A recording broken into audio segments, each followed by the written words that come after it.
piece goes a little bit faster. So now that we have a clear marketing strategy, that's how we're going to get to our 3-year plan, how we're going to hit our 10-year target. Now we want to break it down just a little bit further. So we move down to the traction page of this 2-page document and we ask ourselves, we're down on that 1-year plan, and again, this is very simple. We say to ourselves, look at that 3-year picture.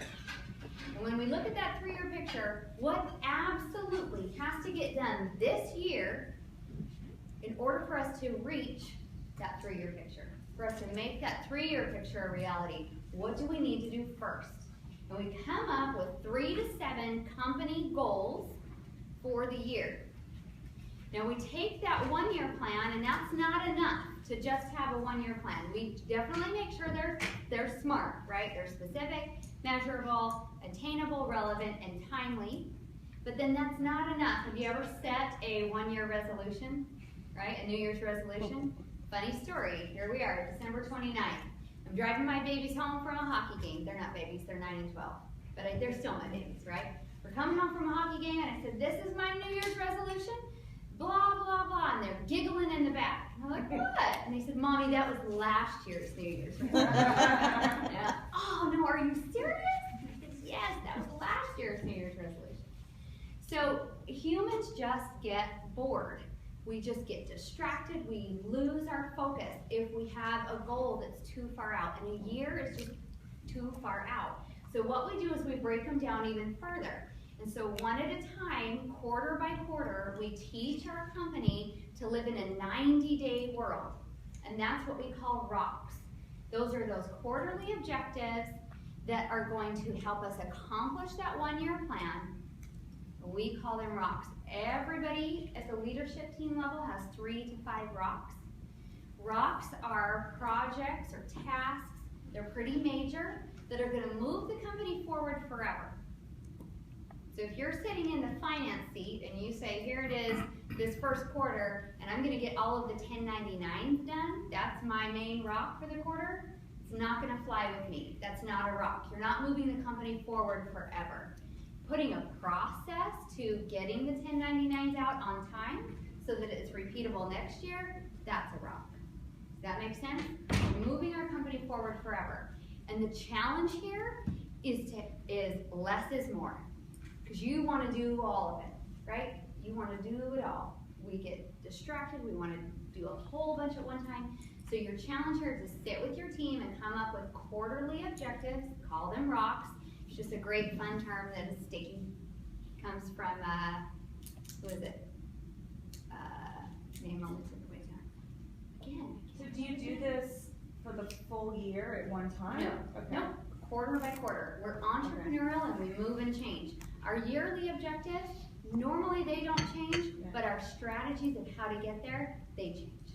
So we only plan a quarter at a time. So is it a review of the last and then a look forward of the new? Yep. So when you're on a roll, so the very first time you do this, you won't have anything to review. But when we're on a roll and we work together quarter by quarter, first thing that we do, one of the first things we do is we look back at last quarter, and everybody gets to say done or not done. So we're very accountable to each other. And I'll talk to you about how to stay on track with these rocks every week as well, because we can't just set them for 90 days and leave them alone either. So we'll talk about that a little later. We already established weekly rocks. Do you? Okay. And the executive team is responsible for reporting those on a weekly basis. Okay. So here I am with like the bare bones of the system. I think replanning for a weekly rock is probably a lot of effort. Maybe it's a task.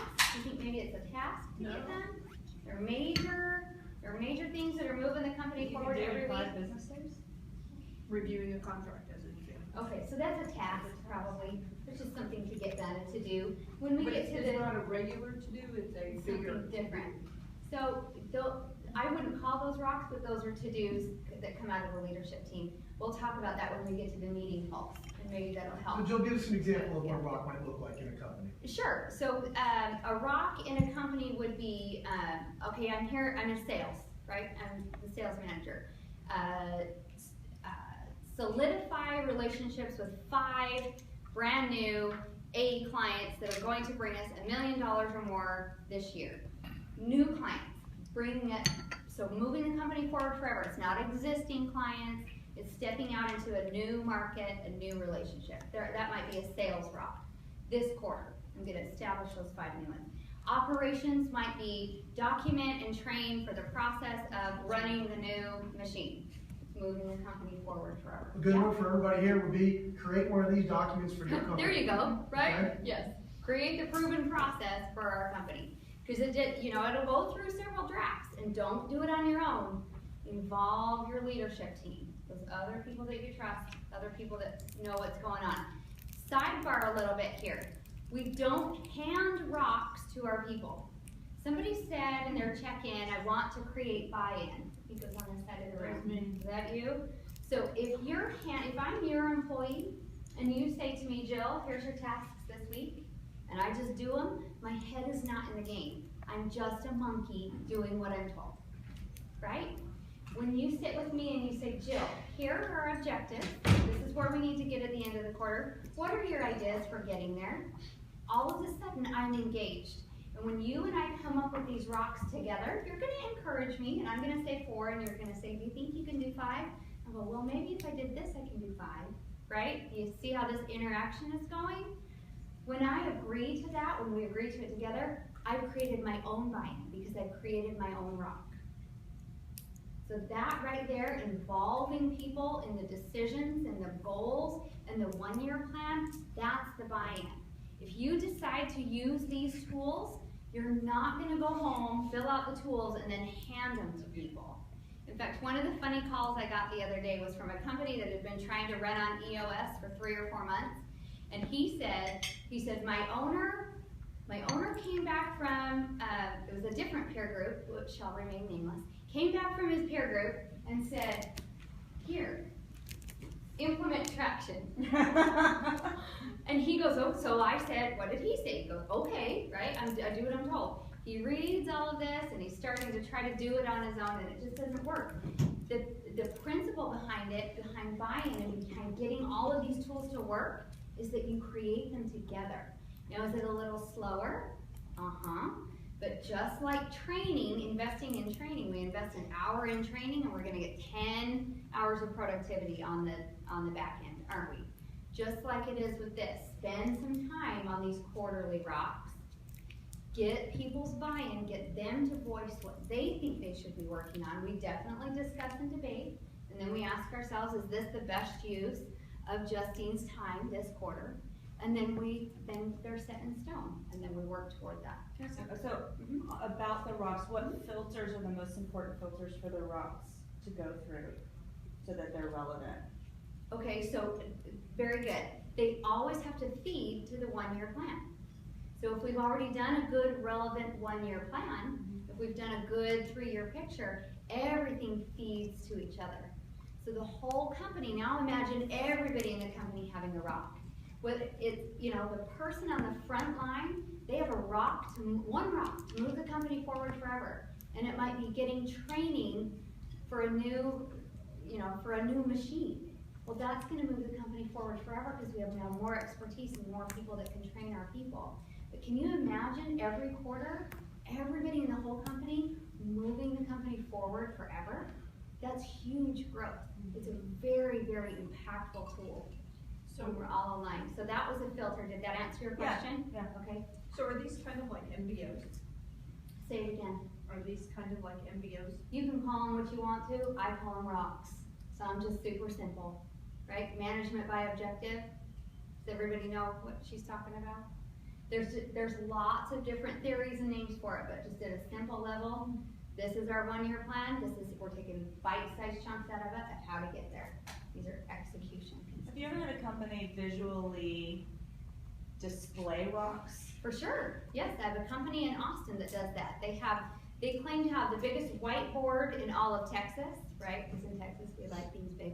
And it's this big giant area, and they've painted the whole wall, and they have everybody's rocks written down on the wall. And when they're done, they get to go up with the whiteboard marker and say done. And it's just a really good feeling for people. And yes, they're out there for people to see. You as a department, you're gonna have rocks, right? Well, you're the CEO, so you have rocks and everyone in their department has rocks, your department heads. And then everybody else below them will have rocks, but here's the thing. Everyone here, their rocks feed the department head's rocks. So they're little chunks of this one. So you imagine everybody working up to reach those 1-year goals. So they're And that's pebbles. how you get there. Pebbles. The pebbles, there you go. They turn into pebbles. That's cute. I had someone say it that way once, where they said, you take the jar thing. That's exactly where it That comes helps, from. yeah. Yep. So you have a cylinder and you say you've got to put in rocks and pebbles, and so in that example, the pebbles are just your daily tasks. But Yeah, it was like sand, you have water, sand, pebbles, and rocks. And if you put them in any other order, everything won't fit. Right. If you put your rocks in first as a foundation, then you can put all your other stuff in. and you get to where you want to go. And where do we want to go? Well, in this case, we just want to reach that 1-year objective.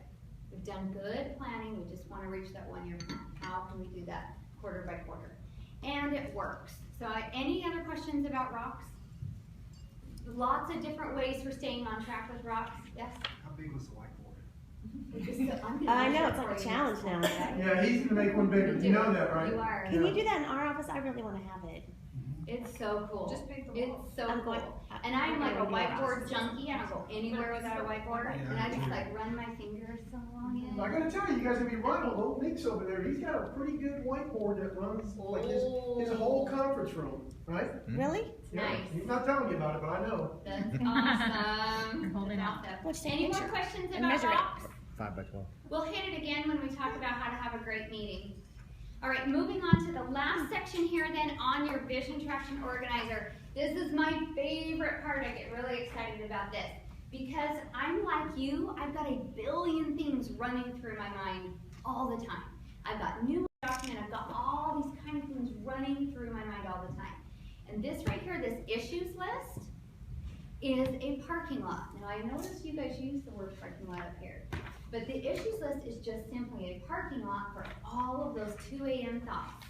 Anything that is wrong with your company, any dysfunction, a barrier, an obstacle, a challenge, but also an idea or an opportunity. All of those random things, there's just therapy in getting it out of your head and onto a list. And guess who sees this list? The leadership team. So immediately, just by putting that thing on the list, you're communicating that there's something we need to take care of. And it's no longer lives here and causes fear and pain and doubt and uncertainty and keeps us up at night. It now lives on the list. And I'll talk a little bit about where we take care of these issues a little bit later.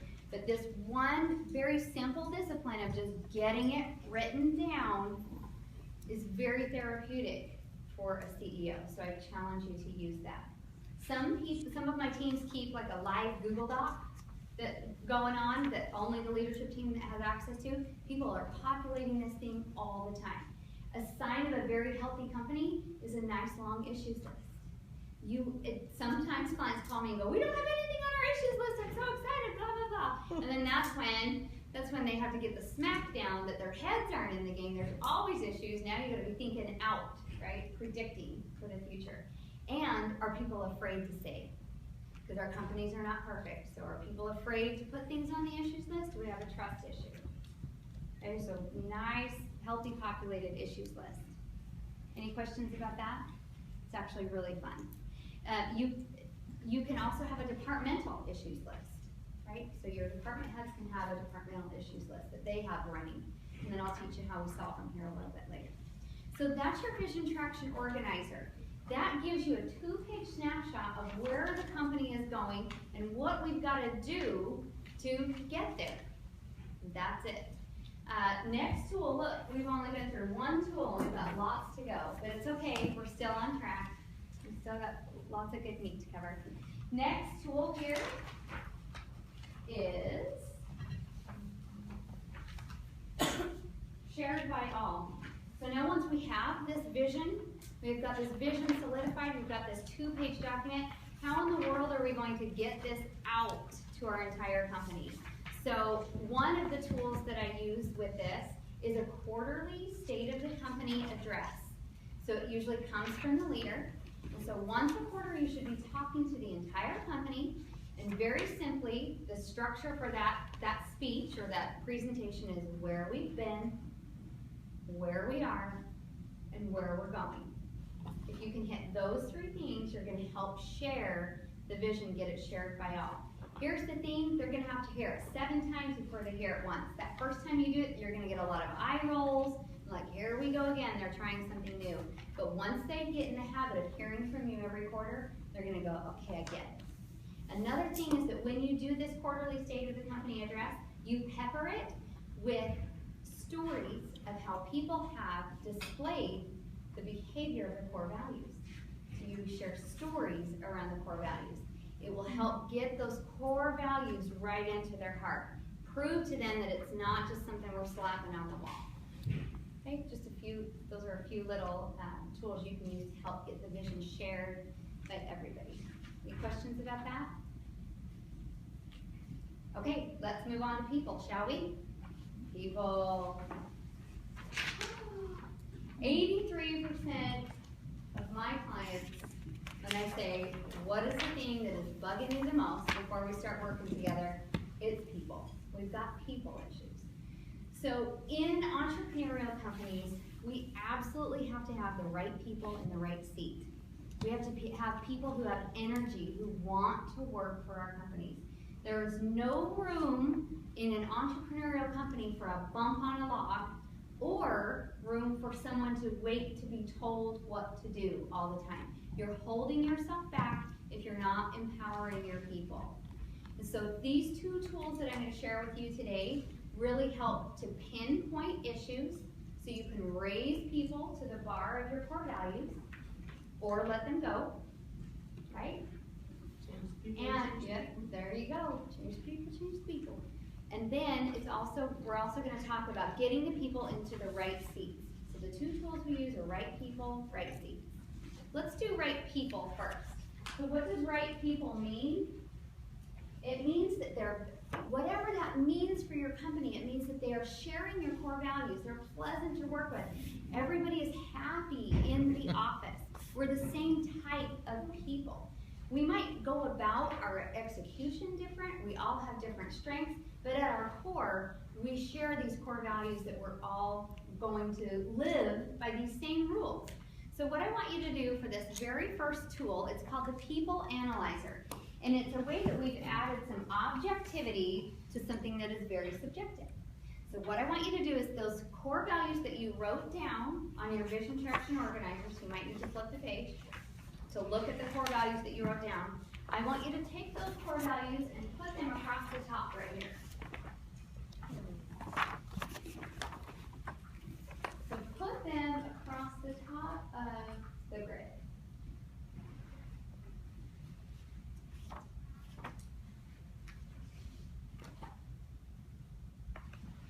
Remember, I have digital forms of all of these. You just need to email me. I'll send them to you. So you can set this up first for your company. And when are we going to use our People Analyzer? We're going to use our People Analyzer when we hire. So before we hire anybody, this is the last thing we're going to ask ourselves. We're going to put them through the People Analyzer. When we fire, so when we're having a people issue, we're going to run them through the People Analyzer. When we review, reward, and recognize, before we promote anybody, they will absolutely match our core values. That's how we're going to get a healthy culture. So now that you have those core values written across the top, now I want you to think about the best person in your company, and I want you to think about the worst person in your company. And I want you to put their names right there on the People Analyzer. Lots of chuckling going on in the room. Even if your worst person is one of your best people, just put them down, come on. You know who they are.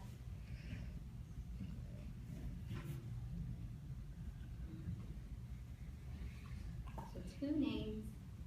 And then you know what, for kicks, let's go ahead and put your name down. And how about Ken's name? Everybody put Ken's name. All right, so does everybody have their People Analyzer set up? You do? That's awesome, Chris. Can I share with you what Chris wrote? Me, and me. Have you fired that guy yet? He's the worst producer in the office. Exactly, I know. Okay, so this is how we do our people analyzer. We rate our people, and I want you to write this down and really solidify it. We rate our people according to how they display the behavior of the core value. So it's not what you think, it's not what you feel, it's what you observe. Doesn't matter the scale. So we're adding objectivity to something that is subjective. We rate our people according to how they display the behavior of the core value. And here's the rating scale. So down at the bottom you see a plus, you see a plus minus, and a minus. Do you see those? So write these numbers down. They get a plus if they display the behavior more than 80% of the time. Because really, who's perfect? More than 80% of the time. They get a plus minus if it is between 50 and 80% of the time. They get a plus minus. 50 to 80. And then finally they get a minus if it's less than half of the time. So less than 50. Less than 50%